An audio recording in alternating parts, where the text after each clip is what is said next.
mga kababayan natin sa ibang bansa na pagbigyan ng kimpaw. Relasyon, totohanan na nga ba? I'm overheated, can hardly sleep at night, doing crazy dreaming. You're the reason why. Hiding by the baby. Ang bongga ng effect ng Kimpaw Love Team dahil nga sa daming gustong makapanood ng What's Wrong with Secretary Kim nina Kim Chiu at Paolo Avellino ay napadownload ang mga utaw ng streaming app na View. Kaya naman naging #1 entertainment app ito sa App Store, Apple users at ganun din sa Play Store, Android users. Pati mga kababayan natin na nakatira sa Europe, North at South America na hindi sakop ng View ay gustong-gusto ring mapanood ang unang romantic comedy rom-com series ng Kimpaw. Kaya naman mega request sila sa ABS-CBN Studios at Dreamscape Entertainment na sana ay maipalabas sa bansa nila ang nasabing series.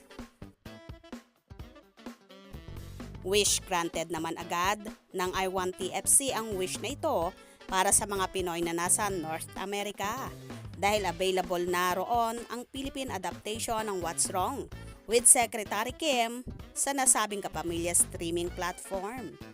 Dahil nga sa phenomenal na tagumpay ng series ay sorpresang binisita ng ABS-CBN executives at ng mga businesses unit head sina Paulo at Kim sa taping ng kanilang series noong Martes.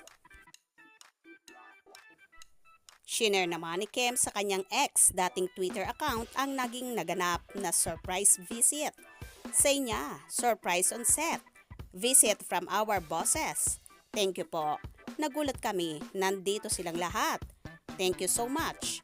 Congrats, boss at may Paolo Avellino. Congrats team.